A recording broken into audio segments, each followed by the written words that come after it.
দুনিয়ার মধ্যে যত মানুষ আল্লাহ বানিয়েছেন সমস্ত মানুষের মধ্যে আমার নবীর চেহারা মোবারকটা আল্লাহ সবচাইতে সুন্দর বানিয়েছেন। তিরমিজি শরীফ হাদিস নাম্বার 3638 নাম্বার হাদিস, 3638।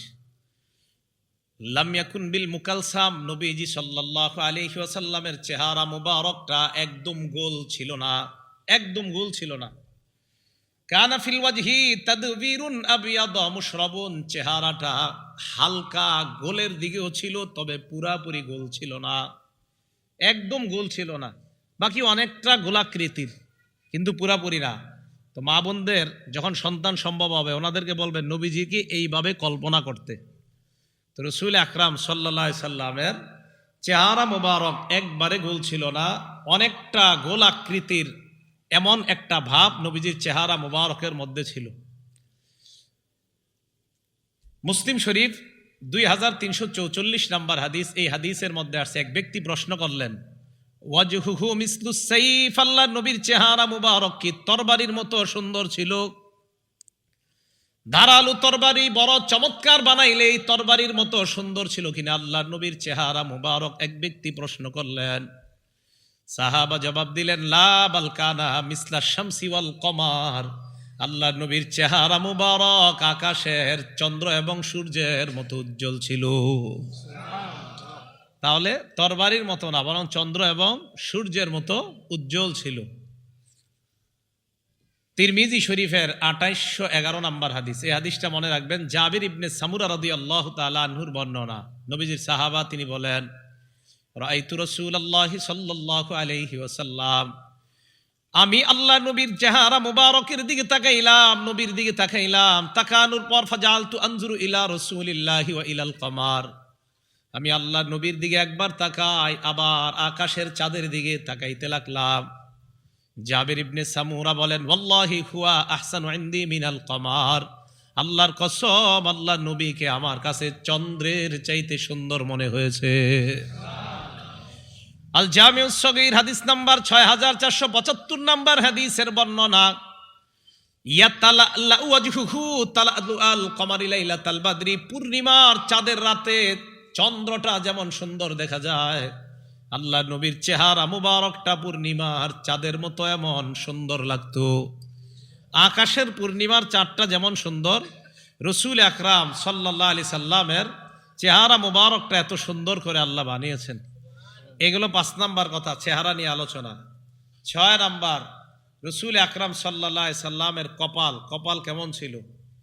এটাও আল জামিউস সগীর হাদিস নাম্বার 6475 নাম্বার হাদিস। কানা রাসূলুল্লাহি সাল্লাল্লাহু আলাইহি ওয়াসাল্লাম ওয়াসিআল জাবিন, নবীজির কপাল মোবারক প্রশস্ত ছিল। কপাল কি ছিল? প্রশস্ত, অন্যদের চাইতে প্রশস্ত ছিল। দেখলে আল্লাহ রসুলকে নেতৃত্ব দিতে পারেন, দেখলেই নবীজিকে এমনটা মনে হইতো। এইগুলো কপালের কথা 6 নাম্বার। 7 নাম্বার, কপালের নিচে দেখেন ভুরু আছে, আসেনি? এই যে ভুরু, ভুরু 7 নাম্বার। এটা আল জামিউস সগীরের মধ্যে আছে, 6475 নাম্বার হাদিসের বর্ণনা। হাদিসের মধ্যে আছে, কানা রাসূলুল্লাহি সাল্লাল্লাহু আলাইহি ওয়াসাল্লাম আযাজ্জাল হাওয়াজিব, আল্লাহ নবীর ভুরু মুবারক গুলা ছিল ঘন, সরু ছিল। মিন গায়রি করনিন, 2 ভুরুর মাঝখানে ফাঁকা ছিল, একটা আরেকটার সাথে মিলিত ছিল না। এবার তাকান, বাইনাহুমা ইরকুন, 2 ভুরুর মাঝখানে একটা রগ ছিল। ইউদিররুহুল গদব, আল্লাহ নবী যখন রাগ করতেন, রাগ করলে 2 ভুরুর মাঝখানের রগটা ফুলে যাইত। আল্লাহ জানে কেমন দেখা যাইতো। যদি স্বপ্নে কেউ দেখেন জানায় দেন আমারে, হ্যাঁ, যে নবীজিরে হুজুর স্বপ্নে দেখছি রাগ হয়েছে নবীজি, তো নবীজির 2 ভুরুর মাঝখানে একটা রগ ছিল, এই রগটা নবীজির রাগ ফুলাইয়া দিত। নিশ্চিত আমার নবীরে বড় চমৎকার লাগতো ওই সময়, যে নবীজি সাল্লাল্লাহু আলাইহি সাল্লামের এই জায়গার আপনার একটা রগ, এটা ফুলে উঠতো। এগুলো 7 নাম্বার, 2 ভুরু। 8 নাম্বার, নবীজি সাল্লাল্লাহু আলাইহি সাল্লামের চোখ মুবারক, দেখেন এই চোখ, এটাও আল জামিউস সগীরের মধ্যে ইমাম সুয়ুতি রহমতুল্লাহি আলাইহি আনছেন, 6475 নাম্বার হাদিসের মধ্যে আনছেন। তিনি বলেন, রাসূল আকরাম সাল্লাল্লাহু আলাইহি সাল্লামের এই চোখ মুবারকের বর্ণনা উনি এইভাবে দিলেন, আশকালাল আইনাইন, আল্লাহ নবী সাল্লাল্লাহু আলাইহি সাল্লামের চোখের এই পাশগুলা দিয়ে এইগুলা দিয়ে একটু লালিমা লালিমা ভাব ছিল, আবার দীর্ঘ ছিল, দেখলেই মনে হতো চোখটার দিকে তাকাইলেই মায়া মায়া লাগতো। চোখের দিকে তাকাইলে কি লাগতো? মায়া লাগতো। একটা কিতাব আছে সহিহুল আদাবিল মুফরাদ, নাসিরউদ্দিন আলবানী রহমতুল্লাহ আলাইহির লেখা। এই কিতাবের 988 নম্বর হাদিস এখানে আসছে, কানা রাসূলুল্লাহি সাল্লাল্লাহু আলাইহি ওয়াসাল্লাম আযীমাল আইনাইন। আল্লাহর নবীর দুই চোখ মুবারক আল্লাহ এমন ভাবে সাজিয়েছেন, জান্নাতের মধ্যে হুরদের চোখ যেমন ডাগর ডাগর চক্ষু বিশিষ্ট হুর আল্লাহ বানিয়েছেন, আমার নবীর দুই চোখ আল্লাহ দুনিয়াতে থাকতে ডাগর ডাগর চোখ বানিয়ে দিয়েছেন। দুই চোখ মুবারক ছিল ডাগর ডাগর চক্ষু বিশিষ্ট, আজিম আল আইনাইন। তিরমিজি শরীফের বর্ণনা, 3638 নম্বর হাদিসের বর্ণনা, কানা রাসূলুল্লাহি সাল্লাল্লাহু আলাইহি ওয়াসাল্লাম আদআজাল আইনাইন। আল্লাহ রাসূল সাল্লাল্লাহু আলাইহি ওয়াসাল্লামের চোখের মণি ছিল কালো। চোখের মণি কেমন ছিল? কালো। চোখ ছিল ডাগর ডাগর, চোখের মণি ছিল কালো। পাশ দিয়ে যখন তাকাইতো একটা মায়া মায়া লাগতো, অনেকটা লালিমা ভাব ছিল, পুরাপুরি না।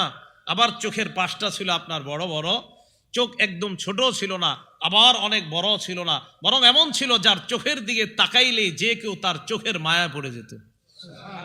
এত সুন্দর করে আল্লাহ রসুলের চোখ আল্লাহ বানিয়েছেন। এগুলো 8 নাম্বার কথা। 9 নাম্বার দেখেন, চোখের পরে নাক। এই নাক কেমন ছিল? কানা আকনাল ইরনাইন। আল্লাহ নবীর নাক মুবারক হালকা উঁচু ছিল। লাহু নূরুন ইয়ালু। নাকের দিকে তাকাইলে মনে হইতো এই জায়গা থেকে নূর চমকায়। এখানে আকনাল ইরনাইন লাহু নূরুন ইয়ালু, এখানে তাকাইলে মনে হতো নূর চমকাইতেছে। তো রাসূল আকরাম সাল্লাল্লাহু আলাইহি সাল্লামের এটা হলো নাক মুবারক। 10 নাম্বার, নবীজি সাল্লাল্লাহু আলাইহি সাল্লামের গাল মুবারক কেমন ছিল? সাহলাল খাদ্দাইন। আল্লাহ নবীর গাল মুবারক ছিল সমান, বেশি গোস্তওয়ালা ছিল না, আবার একদম গাল দুই পাশে লেগে আছে এমন না, মাঝামাঝি টাইপের, দেখতে অনেক সুন্দর, এমন দুইটা গাল আল্লাহ তাকে দান করছেন। 11 নাম্বার, নবীজির দাঁত মুবারক কেমন? মুফাল্লাজাল আসনান। আমাদের বর্তমান জামানার অনেকে বিউটি পার্লারে যায় দাঁতের মাঝখানে ফাঁকা করার জন্য। হাদিসের মধ্যে আসছে তাদের উপর আল্লাহর অভিশাপ, আল্লাহ নবীর অভিশাপ। তবে আমার নবীর আলাদাভাবে দাঁতের সৌন্দর্য বাড়ানোর প্রয়োজন হয় নাই। মুফাল্লাজাল আইনাইন মুফাল্লাজাল আসনান, আল্লাহ পাক রব্বুল আলামিন তার দাঁত মুবারক গুলা হালকা ফাঁকা ফাঁকা করে বানিয়েছেন। দাঁতের মাঝে হালকা হালকা ফাঁকা ছিল। 12 নাম্বার, আল্লাহ নবীর থুতু মুবারক। থুতু মুবারক কেমন ছিল? আগে মুসনাদে আহমদের একটা হাদিস শুনেন, 18,838 নাম্বার হাদিস।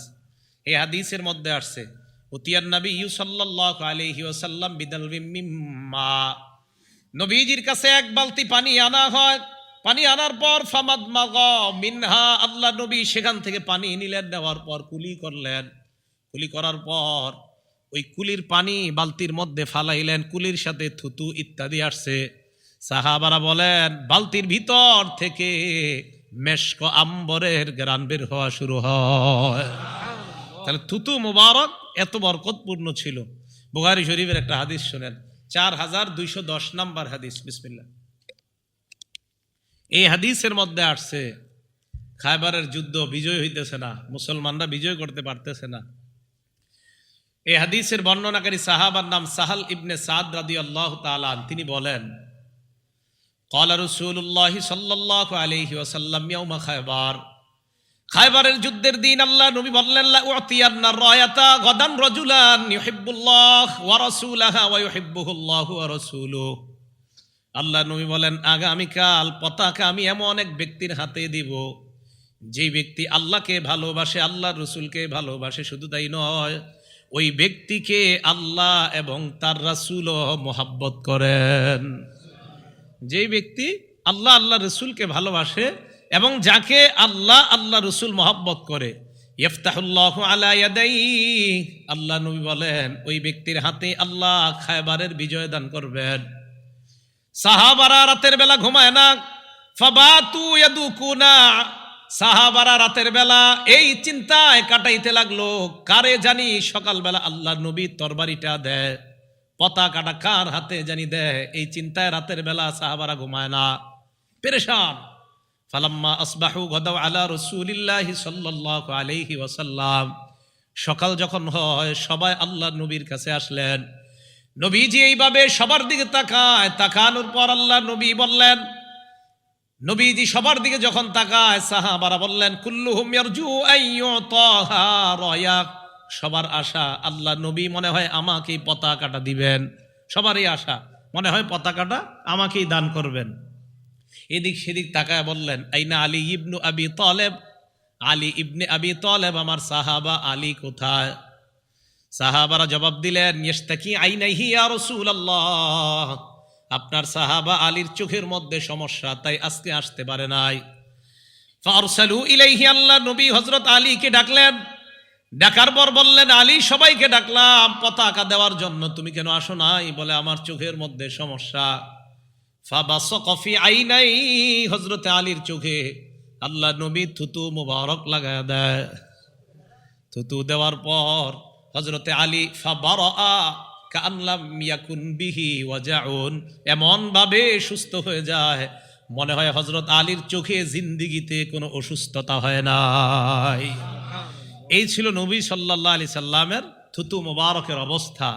নবীজি সাল্লাল্লাহু আলাইহি সাল্লামের থুতু মুবারক এত দামি ছিল। 13 নাম্বার, রসুল আকরাম সাল্লাল্লাহু আলাইহি সাল্লামের দাড়ি মুবারক। কানা রাসূলুল্লাহ সাল্লাল্লাহু আলাইহি ওয়াসাল্লাম কাসাল লিহিয়া, নবীর দাড়ি মুবারক ছিল ঘন। বলেন তো দাড়ি মুবারক কেমন ছিল? ঘন। এটা আল জামিউস সগীরের হাদিস, ৭৭ নাম্বার হাদিসের বর্ণনা। 14 নাম্বার, রসুল আকরাম সাল্লাল্লাহু আলাইহি সাল্লামের এই কাঁধ মুবারক, এই যে কাঁধ মুবারক কেমন ছিল?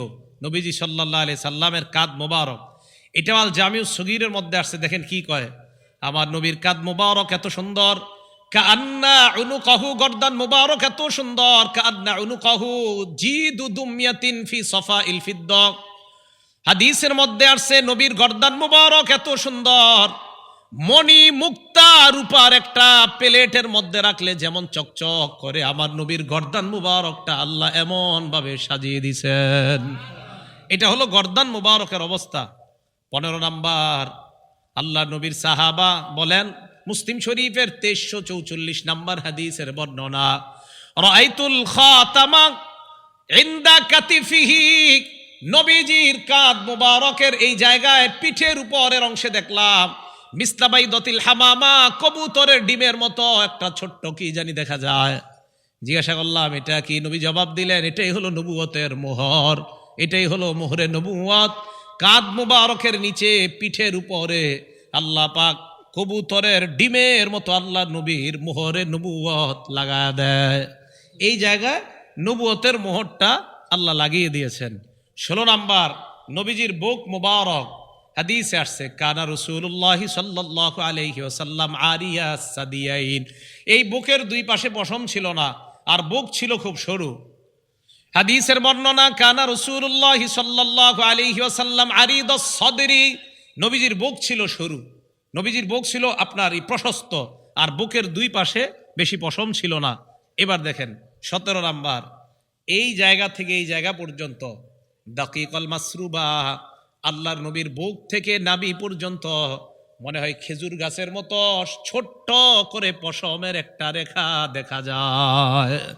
এখান থেকে এই পর্যন্ত, উপরে তেমন পশম ছিল না এই দুই বুকের এই দিক দিয়া।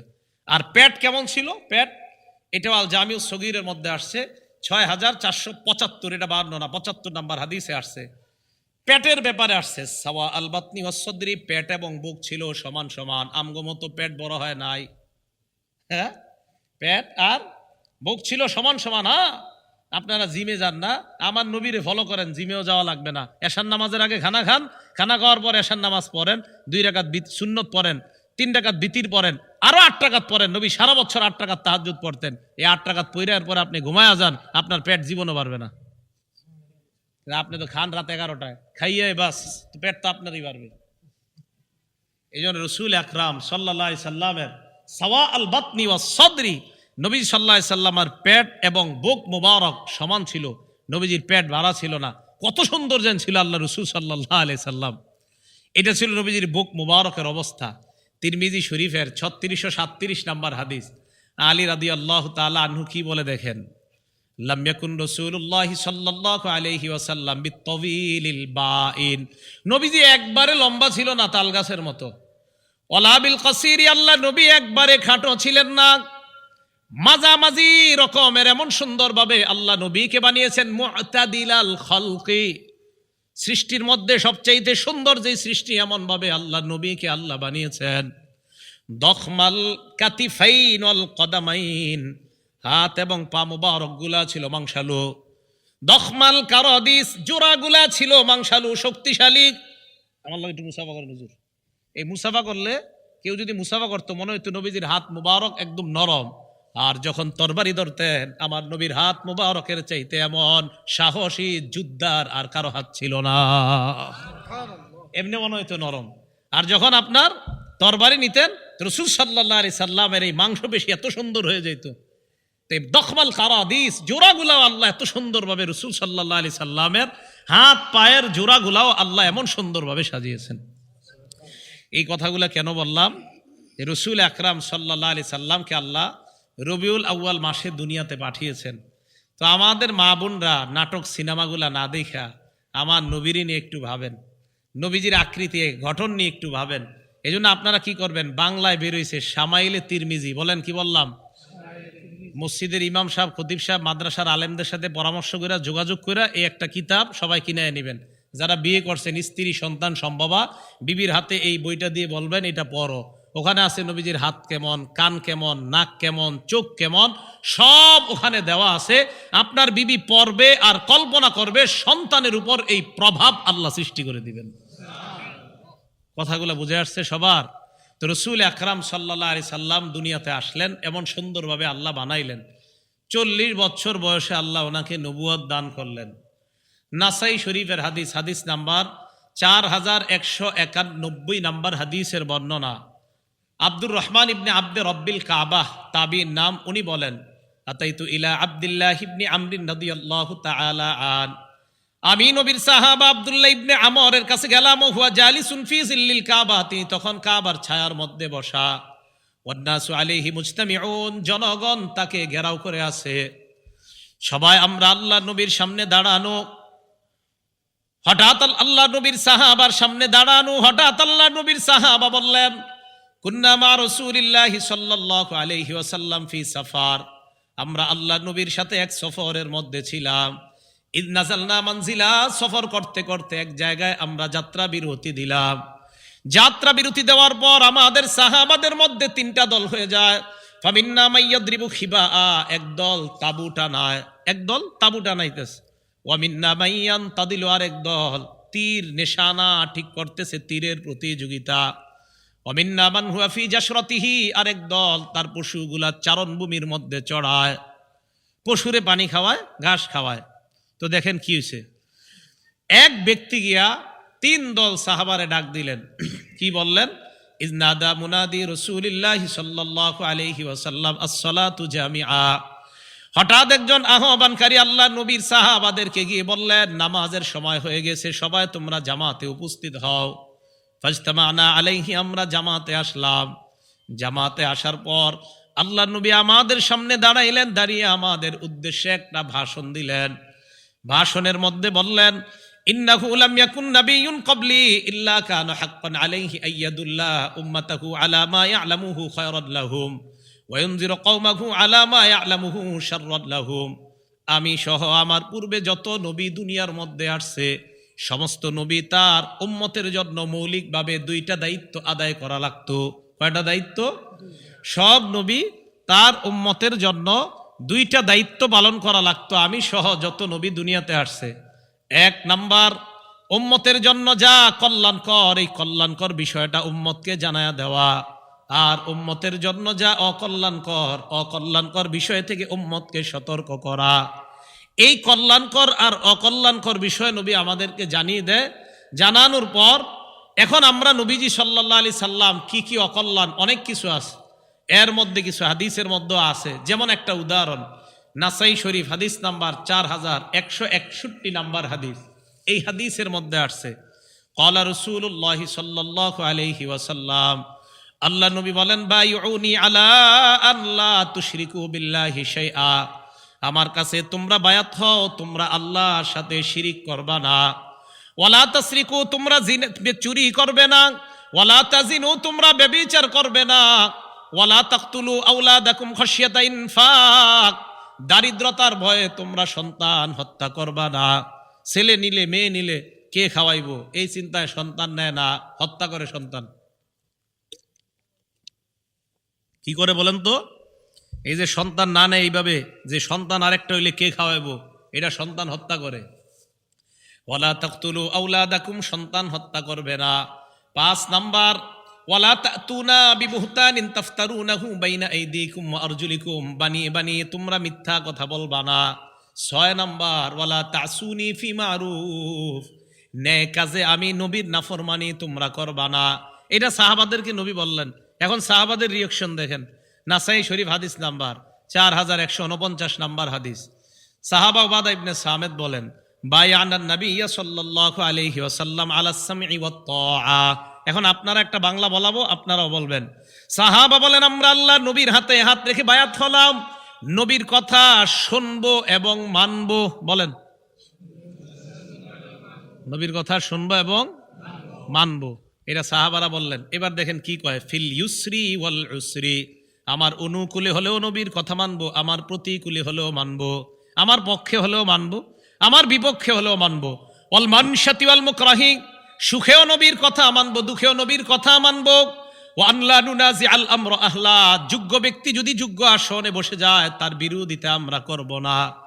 ওয়া আন নাকুমা বিল হাক্কি হাইসু কুন্না লা নাখাফু বিল্লাহি নাওমাতা লাইম, আল্লাহর রাস্তায় হক কথা বলতে গিয়ে কোনো নিন্দুকের নিন্দাকে ভয় করব না। এই মর্মে আমরা আল্লাহ নবীর হাতে বায়াত হলাম। আমরা নবীর কাছে বায়াত হলাম, নবীর কথা আমরা শুনবো, নবীর কথা আমরা মানবো। তাহলে আমরা সবাই এই কথায় অঙ্গীকারাবদ্ধ, নবীর কথা শুনবো এবং নবীর কথা মানবো।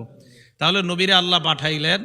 আবার নবী আমাদের নবুয়ত পাওয়ার পর নবী জানায়া দিলেন, প্রত্যেক নবীর 2 দায়িত্ব, কল্যাণকর বিষয়ে জানায়া দেওয়া, অকল্যাণকর বিষয় থেকে সতর্ক করা।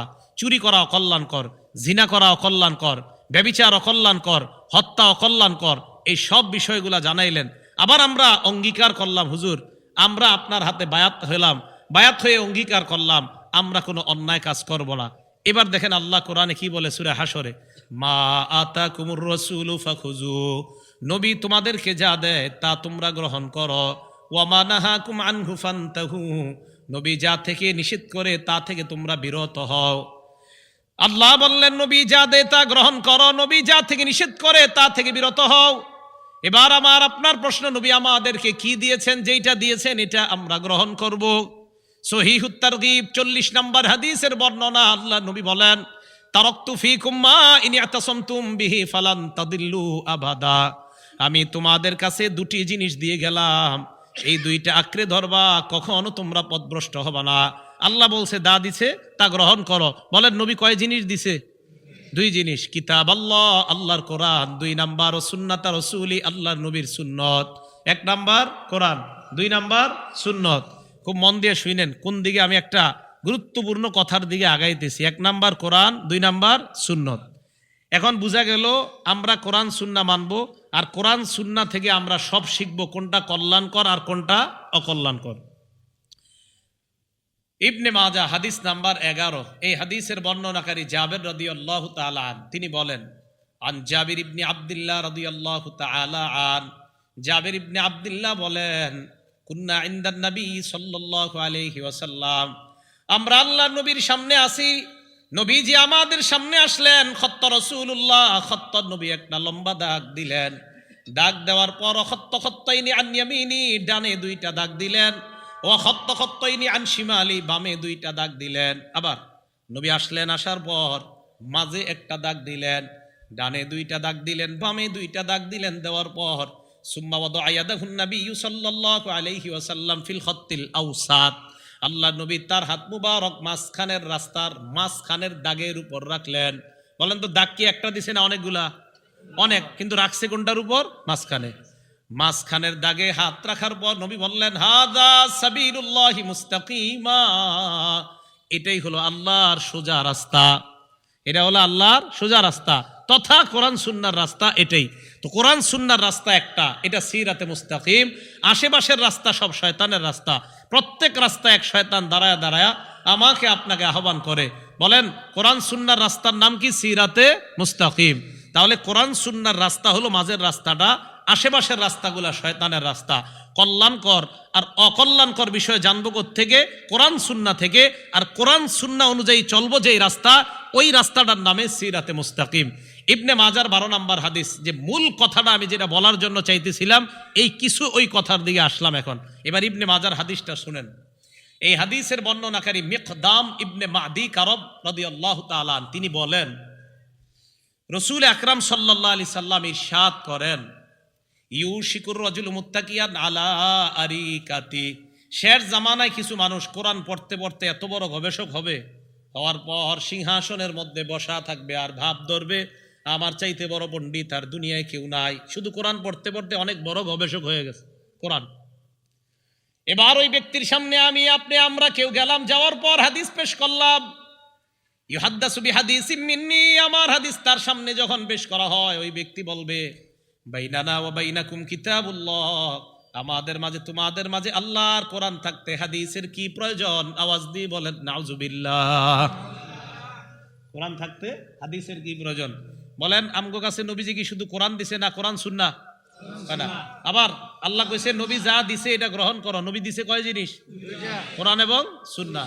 হ্যাঁ, এখন আমরা ওই কোরআনওয়ালার কাছে যখন গিয়ে হাদিস পেশ করব, সে বলে আমাদের কাছে কোরআন থাকতে হাদিসের কি দরকার? এখন সে যুক্তি দেয়, ফামা ওয়াজাদনা ফীহি মিন হারামিন হারামনা, কোরআনের হারাম হারাম মানলেই হয়। ওমা ওয়াজাদনা ফীহি মিন হালালিন ইস্তাহলালনা, কোরআনের হালাল হালাল মানলেই হয়। কোরআনের হালাল কোরআনের হারাম মানলেই তো, হাদিসের কি দরকার?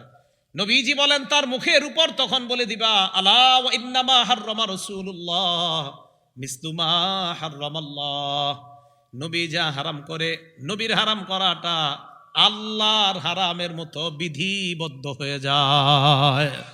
তাহলে আমার নবীর হারাম, আমার নবীর হালাল, আল্লাহর হালাল আল্লাহর হারাম, এটার যেমন গুরুত্ব, আমার নবীর করা হালাল হারামেরও ঠিক তেমন গুরুত্ব। কোরআন এবং সুন্নাহ, না শুধু কোরআন? সবাই বলেন শুধু কোরআন না কোরআন সুন্নাহ? আচ্ছা, কোরআন শুধু কেন মানা যাবে না? শুধু কোরআন কেন মানলে ঝামেলা কি? শুধু কোরআন যদি মানতে যান হাদিস ছাড়া কি ঝামেলা হইতে পারে? সূরা নিসা আছে, আল্লাহ বলেন, আউযু বিল্লাহি মিনাশ শাইতানির রাজীম, ফানকিহু মা তাবা লাকুম মিনান নিসা। পরেরটার কইলাম না, কি বলেন হুজুররা? তোমরা নারীদের মধ্যে যারে পছন্দ হয় বিয়ে করো। যাকে পছন্দ হয় কি করো? মানে কি প্রেম করে? না না না না, মা বাবা দেখাবে, পছন্দ করবেন, বিয়ে করবেন। তাহলে বলেন তো সূরা নিসা কি আছে? বিয়ে করো। বাংলাটা বললেন, একটা জিনিস বুঝার আছে, বিয়ে করো। সূরা নূরের মধ্যে আছে, ওয়া আনকিহুল আয়ামা মিনকুম ওয়াস-সালিহিনা মিন ইবাদিকুম ওয়া ইমাইকুম, নারী পুরুষদের মধ্যে যাদের বিয়ে হয় নাই, যারা বিয়ে করে নাই, তোমরা তাদেরকে বিয়ে করায়া দাও। সূরা নিসা আছে বিয়ে করো, সূরা নূরে আছে বিয়ে করাও। দুইটা বাংলা শুধু বলেন, বিয়ে করো বিয়ে করাও। আলেমরা ছাড়া অন্যরা বলেন তো বিয়ে করো বিয়ে করাও। বলেন তো সূরা নিসায় কি আছে? বিয়ে করো। আর সূরা নূরে আছে বিয়ে করাও। এখন কিভাবে বিয়ে করো, কিভাবে বিয়ে করাও, এটা কোরআনের কোন আয়াতে আছে? আল্লাহ শুধু বলছে বিয়ে করো, আল্লাহ বলছে বিয়ে করাও। স্বামী একজন ছেলে একটা মেয়েকে বলবে এত লক্ষ টাকা দেন মোহর বেবাদ, আব্দুর রহমানের মেয়েকে আমি 1.5 লক্ষ টাকা দেন মোহরের বিনিময়ে আমি বিয়ের প্রস্তাব করলাম। এই যে কথাগুলা কোরআনের কোন আয়াতে লেখা আছে? কোরআনে আছে বিয়ে করো, কোরআনে আছে বিয়ে করাও। পদ্ধতি কোরআনের মধ্যে নাই, এটা আছে হাদিসের মধ্যে। অতএব কোরআন বুঝতে হলে হাদিসের বিকল্প নাই। শুধু কোরআন যারা বলবে যে শুধু কোরআনই চলে, হাদিসের দরকার নাই, এই যে একটা বিপদে বললাম, যে এই ব্যক্তি কোরআনের পণ্ডিত, এরে বলবেন আপনার আব্বা আম্মার বিয়েটা যে পদ্ধতিতে হয়েছে, এই পদ্ধতিটা কোরআনের কই লেখা আছে? কথা বুঝে আসছে? এটা কোরআনের কোথাও লেখা নাই। এবার আরেকটা আছেন, আল্লাহ বলেন সূরা আপনার হজের একদম 17 পারা শেষ পৃষ্ঠা, ইয়া আইয়ুহাল্লাযীনা আমানুর কাউ ওয়াসজুদু, হে ঈমানদারগণ তোমরা রুকু করো সিজদা করো। কি করো? কিভাবে? এটা কোথাও লেখা নাই। সিজদা করো কিভাবে? কোথাও লেখা নাই। ফজরের নামাজ পড়ো কিভাবে? নামাজ পড়ো, ফজর 2 রাকাত ফরজ, এটা কোরআনের কোথাও লেখা নাই। যোহরের নামাজ 4 রাকাত ফরজ, কোরআনের কোথাও লেখা নাই। আসর 4 রাকাত ফরজ, কোরআনের কোথাও লেখা নাই। মাগরিব 3 রাকাত ফরজ কোরআনের কোথাও লেখা নাই, এশার নামাজ 4 রাকাত ফরজ কোরআনের কোথাও লেখা নাই।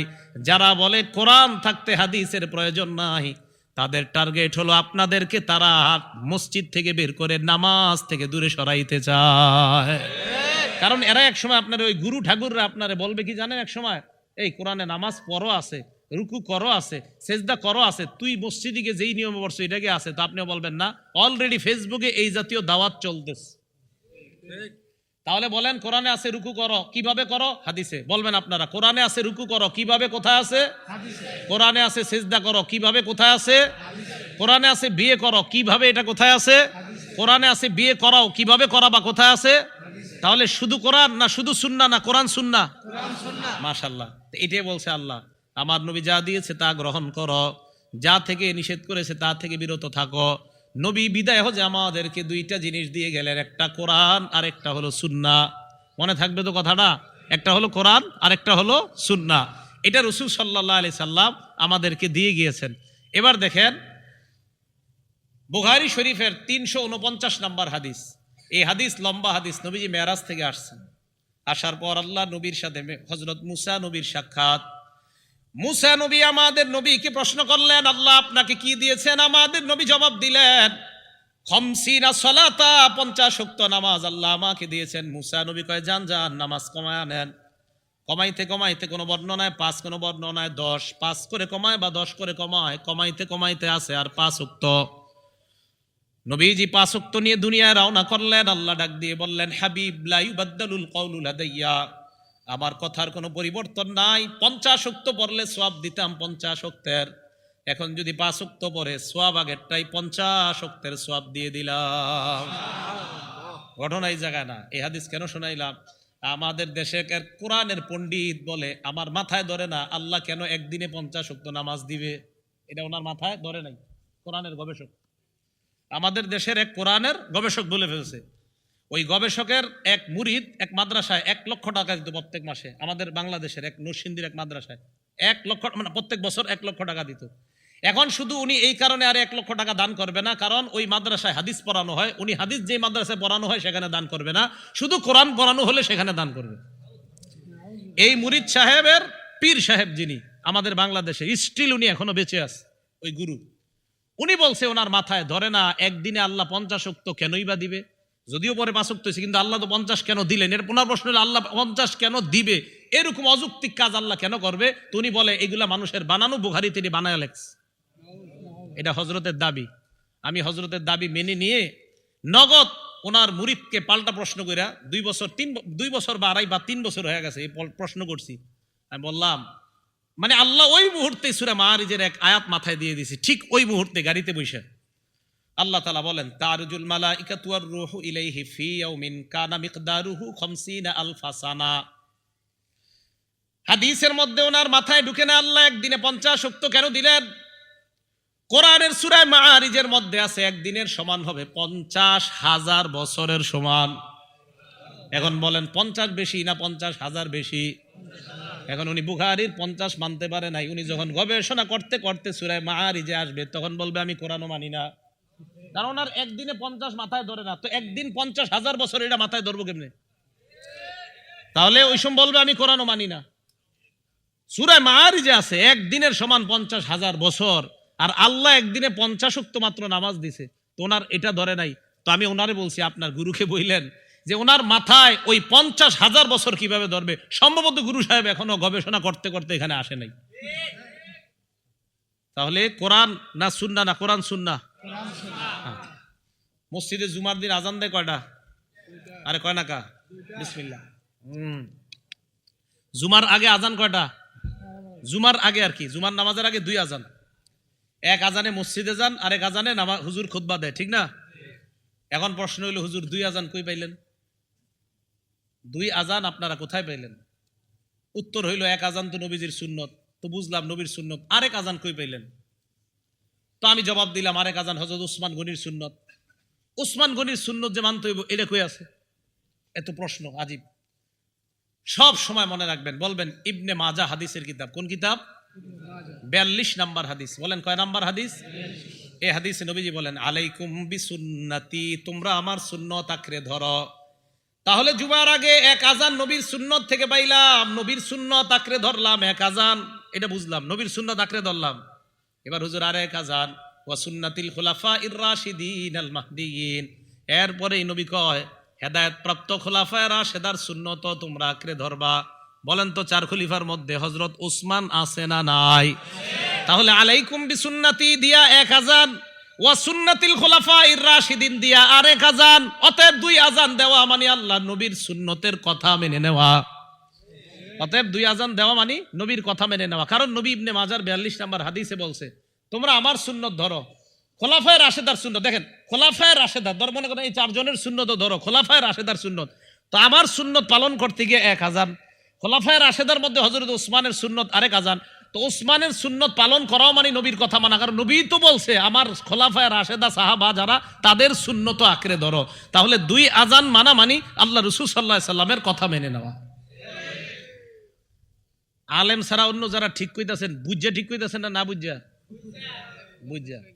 তাহলে আলাইকুম বিসুন্নতি, তোমরা আমার সুন্নত আঁকড়ে ধরো, ওয়া সুন্নাতিল খুলাফা ইর রাশিদিন আল মাহদিয়িন, হেদায়েত প্রাপ্ত চার খলিফার সুন্নত আঁকড়ে ধরো। হযরত উসমান গনি চার খলিফার মধ্যে 3 নম্বর খলিফা। তাহলে এক আজান এই সুন্নত নবীর সুন্নত থেকে পাই, আরেক সুন্নত হযরতে উসমান গনির সুন্নত থেকে পাই। তাহলে বলেন তো আমরা ইসলামী শরীয়ত মানি কোরআন সুন্নাহ অনুযায়ী না শুধু কোরআন অনুযায়ী?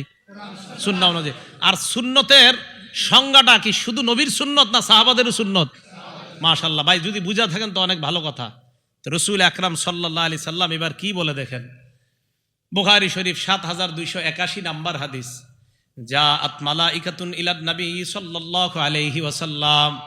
আল্লাহ নবী ঘুমায়, একদল ফেরেশতা আল্লাহ নবীর কাছে আসছে। হযরত জাবেরের বর্ণনা, নবীজি ঘুমায়, একদল ফেরেশতা আল্লাহ নবীর কাছে আসছে। আসার পর এক ফেরেশতা কয় ইন্নাহু নাইম, তিনি তো ঘুমায়। আর এক ফেরেশতা কয় ইন্নাল আইনা নাইমা, তার চোখ ঘুমায়। ওয়াল কলবা ইয়াকযান, অন্তর জাগ্রত।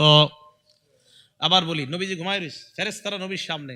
এক ফেরেশতা কয় তিনি তো ঘুমায়, আর এক ফেরেশতা কয় তার চোখ ঘুমায়, অন্তর জাগ্রত। এখন আপনারা বলেন তো আমি যে আপনাদের এই বুখারীর হাদিস শোনাইতেছি আমি কেমনে শোনাইতেছি? নবী না ঘুমায় রইছে?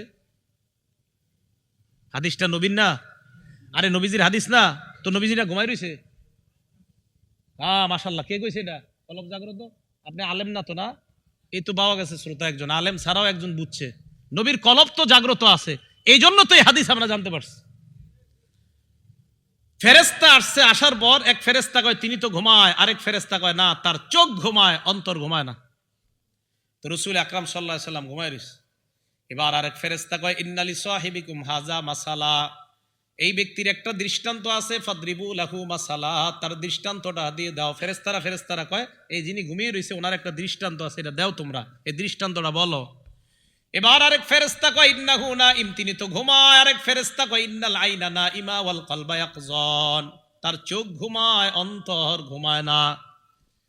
ফেরেশতারা বলতে লাগলেন মাসালুহু কামাসালি রাজুলিন বানা দার, তার দৃষ্টান্ত এমন ব্যক্তির মতো যেই ব্যক্তি একটা ঘর বানিয়েছে। ওয়াজআলা ফিহা মা'দুবাতান, ঘরের মধ্যে দস্তরখান বিছিয়েছে, দস্তরখানের মধ্যে সুস্বাদু খাবার। বাসাদাইয়া, একজন আহ্বানকারীকে বাহিরে পাঠিয়েছে আহ্বান করার জন্য, দস্তরখানের দিকে মানুষকে ডাইকে আনো। আহ্বানকারী বাহিরে আসছে, আসার পর আমাকে আপনাকে আমাদেরকে পেয়েছে, পাওয়ার পর কয় ওই ঘরের মধ্যে দস্তরখান বিছানো আছে, সুস্বাদু খাবার, তোমরা চলো। আমরা তার কথা বিশ্বাস করার ক্ষেত্রে দুই দল হয়ে গেলাম। একদল আমরা বিশ্বাস করলাম, ঘরের মধ্যে গেলাম, যাওয়ার পর দস্তরখানের খাবার খাইলাম। হাদিসের বর্ণনা, এই ব্যক্তির কথা একদল মানছে, মানার পর আজাবাদ দাইয়া ওয়া দাখালাদ দার ওয়া আকালা মিনাল মা'দুবা, আহ্বানকারীর কথা বিশ্বাস করছে, ঘরে গেছে, দস্তরখানের খাবার খাইছে। আরেক দল তার কথা বিশ্বাস করে নাই, লাম ইয়াদখুলিদ দার, ঘরেও যায় নাই, ওয়া লাম ইয়াকুল মিনাল মা'দুবা, দস্তরখানের খাবারও খায় নাই। এটা বুঝছেন এতটুকু বাংলাটা? এক ব্যক্তি একটা ঘর বানাইছে, ঘরে দস্তরখান বিছিয়েছে, দস্তরখানে সুস্বাদু খাবার। এই খাবার সাজানোর পর আমি মনে করেন বানাইছি, তো বানানোর পর সুস্বাদু খাবার সাজানোর পর একজনকে পাঠাইলাম, যান যাদেরকে পাইবেন তাদেরকে বলবেন ঘরে মজা মজা খাবার আছে, তো যারা আসবে তারা খাবে, যারা আসবে না তারা খাইতে পারবে না। তো একজন বাহিরে এসে বলছে এই ঘরে দস্তরখান আছে, মজাদার খাবার আছে, তোমরা যারা এই মজার খাবার খাইবা তাহলে তোমরা ঘরে যারা ঢুকবা মজার খাবার খেতে পারবা, আর যারা ঢুকবা না তারা খাবার খেতে পারবা না। তো এখন একদল কথা বিশ্বাস করছে, আরেক দল করে নাই। এই ফেরেশতারা এই কথাগুলা বলতেছে। এখন এক ফেরেশতা কয় আউবিলুহা লাহু, এই যে দৃষ্টান্তটা দিলা, এই দৃষ্টান্তটা কিসের দৃষ্টান্ত, এটা একটু তাকে বইলা শোনায় দাও। এবার দৃষ্টান্ত শোনাইতে লাগলেন। কিভাবে দেখেন, ফেরেশতা বলতে লাগলেন ফাদ্দারু আল জান্নাহ, যে ঘরটা, ঘরের দৃষ্টান্ত হলো আল্লাহর জান্নাত। ঘর বানিয়েছেন আল্লাহ, জান্নাত সাজিয়েছেন আল্লাহ, দস্তরখান বিছিয়েছেন আল্লাহ, দস্তরখানের মধ্যে খাবার সাজিয়ে রাখছেন আল্লাহ। ফাদ্দাই মুহাম্মাদুন সাল্লাল্লাহু আলাইহি ওয়াসাল্লাম, আর যেই লোকটা ঘুমিয়ে আছেন উনি হলেন মুহাম্মদ সাল্লাল্লাহু আলাইহি ওয়াসাল্লাম। দিয়েছেন ওই দস্তরখানের দিকে মানুষকে দাওয়াত দেওয়ার জন্য। যেই মানুষগুলা তার ডাকে সাড়া দেয় তারাই জান্নাতে যাবে, যাওয়ার পর দস্তরখানের সুস্বাদু খাবার খেতে পারবে। আর যারা তার ডাকে সাড়া দিবে না তারা ঘরেও যেতে পারবে না, দস্তরখানের সুস্বাদু খাবার খেতে পারবে না। এবার আল্লাহ নবীর সামনে ওই ফেরেশতারা বলতে লাগলেন ফামান আতা মুহাম্মাদান সাল্লাল্লাহু আলাইহি ওয়াসাল্লাম ফাকাদ আতা আল্লাহ, যারা মুহাম্মদ সাল্লাল্লাহু আলাইহি ওয়াসাল্লামের আনুগত্য করে তারা আল্লাহর আনুগত্য করে। ওয়ামান আসা মুহাম্মাদান সাল্লাল্লাহু আলাইহি ওয়াসাল্লাম ফাকাদ আসাল্লাহ, আর যারা নবীর নাফরমানি করে তারা আল্লাহর নাফরমানি করে। বলেন তো শুধু কোরআন মানার নাম কি নবীর আনুগত্য, না কোরআন সুন্নাহ মানার নাম নবীর আনুগত্য? তাহলে যারা বলবে শুধু কোরআন মানি সুন্নত মানি না, এরা রসুলকে মানে না, এরা আফাতুমিনুনা বিবাদিল কিতাব, কোরআনের কিছু মানে ওয়াতাকফুরুনা বিবাদ, আর কিছু অস্বীকার করে আর দাবি করে মুসলমান। এরা মুসলমান না, মুনাফিক মার্কা শয়তান। এদের গুরুরা আবার দাড়ির দলিল কোরআনে পায় না বলে দাড়ি রাখে না। প্রায় কিছু গুরু রাখছে দাড়ি যারা শুধু কোরআন মানে, আর অনেক গুরুরা এবং অনুসারীরা দাড়ি রাখে না, কারণ দাড়ির কথা হাদিসে আছে কোরআনে নাই। ওই যে বললাম কোরআন পড়ে না, পড়লে কোরআনেই দাড়ির কথা পাইতো। কি কইলাম বলেন তো, কোরআন পড়লে দাড়ির কথা পাইতো। মুসা নবী গেছে হারুন নবীরে রেখে, যাওয়ার পর আল্লাহর কাছে গেছে। তো যাওয়ার পর আল্লাহ বললেন কি করছেন আপনি? কি হয়েছে? আপনার জনগণ তো শেষ হয়ে গেছে। কি হয়েছে? তা আল্লাহ বলে দিলেন আপনি আসার পর এরা বাছুর বানাইছে, বাছুরের পূজা শুরু করছে। তাই নাকি? হ্যাঁ। তো মুসা আলাইহিস সালাতু ওয়াস সালাম আল্লাহর আল্লাহ লিতারদ আজিলতু ইলাইকা রব্বি লিতারদ, আল্লাহ আপনার কাছে একটু তাড়াতাড়ি আসছে, আপনি যাতে আমার প্রতি সন্তুষ্ট হন। ওই দিক দিয়ে তো ঘটনা খারাপ, জাতি তো এই ঝামেলা করছে। মুসা নবীকে হারুন রে রাইখা আসলাম, দৌড়ায় গেছে ভাইয়ের কাছে। ভাইয়ের কাছে যাওয়ার পর গিয়ে দেখে সত্যি সত্যি জনগণ বাছুর পূজা করতেছে। এবার আমার দিকে তাকান, হারুন নবীর দাড়িতে ধরছে মুসা নবী। বলেন তো কোথায় ধরছে? বলেন হারুন নবীর কোথায় ধরছে? হারুন নবীর দাড়িতে ধরছে আর চুলে ধরছে। হারুন নবী বললেন ইয়াবনা লা তাখুজ বিলিহিয়াতি ওয়ালা বিরাসি, ও আমার মায়ের পেটের সন্তান ভাই, মানে মায়ের ছেলে, ও মায়ের ছেলে, তুমি আমার দাড়ি আর চুল ধরো না। কোরআনের আয়াত 16 বারায় লা তাখুজ বিলিহিয়াতি, তুমি আমার দাড়ি আর চুল ধরো না। বলেন দাড়ি যে ধরো না, তাহলে দাড়ি কি নাই এটা ধরতে, না দাড়ি আছে বলে ধরতে নিষেধ করছে? তো দাড়ির কথা কোরআনে বলে নাই, ওই যে পড়ে না কয় কোরআনের হুদা কিসের কোরআনের গবেষক। এই জায়গায় আনেন একজন আমি না হেফজোখানার হাফেজে কোরআনের সামনে বসায় দেন, আর ওরে হেলে এক পারা অনুবাদ শিখাই দিবেন হেফজোখানার একটা ছাত্ররে, দেখবেন গবেষক সব কই গেছে আল্লাহ খুঁজে পাবেন না। কোরআনে কি দাড়ির কথা আছে না? তো গবেষক সাহেবরা পায় না দেখিয়া অনুসারী এবং উনি সহ দাঁড়িয়ে রাখে না। কত বড় ভয়ঙ্কর ফেতনার মধ্যে আছি। তো বলেন আল্লাহ তাআলা বলছে রসুলকে পাঠাইলাম তোমাদের কাছে, উনি যা দিয়েছেন তা গ্রহণ করো, যা থেকে নিষেধ করেছে তা বর্জন করবা, তা থেকে বিরত থাকবা। উনি কয় জিনিস দিয়ে গেছে আমাদেরকে? কোরআন এবং সুন্নাহ। শুধু কোরআন না, শুধু সুন্নাহ না, কোরআন সুন্নাহ, তাহলে উভয়টা মানা। এই উভয়টা মানার নাম সিরাতে মুস্তাকিম। রসুল আকরাম সাল্লাল্লাহু আলাইহি সাল্লাম সহিহ বুখারীর 6482 নম্বর হাদিসের মধ্যে বলে, শোনো উম্মত, মাসালি ও মাসালুকুম, আমার আর তোমাদের দৃষ্টান্ত কা মাসালি রজুলিন আতা কওমা, ওই ব্যক্তির মতো যে ব্যক্তি তার সম্প্রদায়ের কাছে গেছে। যাওয়ার পর বলছে ইন্নী রাআইতুল জাইশা বিআইনাইয়া, আমি এই দুই চোখ দিয়া অমুক জায়গায় দেখছি সশস্ত্র বাহিনী অপেক্ষা করতেছে যারা তোমাদের উপর অতর্কিত হামলা চালাবে। নবীর কথা মানার ক্ষেত্রে দুই দল হয়ে গেছে। এক দল তার কথা শুনছে, শুই না, রাতের বেলা তাড়াতাড়ি নিরাপদে চলে গেছে, যে ব্যক্তি বলছে আর কি আমি শত্রু দেখে আসছি। আরেক দল তার কথা শুনে নাই, মানে নাই, রাতের বেলা থুর মিশা কথা কইছে, তো ঘুমাই রিস। সব্বাহাহুমুল জাইশ, সকাল হওয়ার আগে ওই সশস্ত্র বাহিনী এসে হামলা কইরা এগুলার মাইরা ফেলছে। বলেন তো যারা নিরাপদে চলে গেল তারা কি নিরাপদ হয়ে গেল না? আর যারা থাকলো তারা ধ্বংস। নবী কয় আমার দৃষ্টান্ত এই ব্যক্তির মতো। আমি তোমাদেরকে জান্নাত আর জাহান্নাম দুই রাস্তার কথাই বলে দিচ্ছি। জান্নাত হলো নিরাপদ, জাহান্নাম হলো অনিরাপদ ভয়ঙ্কর জায়গা। আমার কথা যারা বিশ্বাস করবে তারা জান্নাতে যাবে, যারা বিশ্বাস করবে না তারা জাহান্নামে যাবে। নবী বলেন আমি ওই ব্যক্তির দৃষ্টান্ত। এখন আপনাদেরকে আমি বলতে চাই, নবীর কথা যারা বিশ্বাস করবে তারা নিরাপদ ঠিকানা কোথায় যাবে? জান্নাত। নবীর কথা শুধু কোরআনে না কোরআন সুন্নাহ?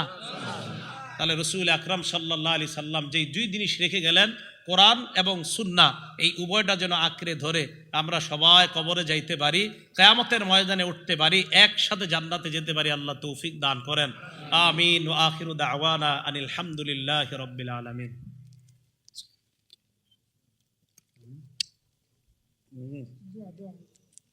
আল্লাহুম্মা সাল্লি আলা মুহাম্মাদি ওয়া আলা আলি মুহাম্মাদ।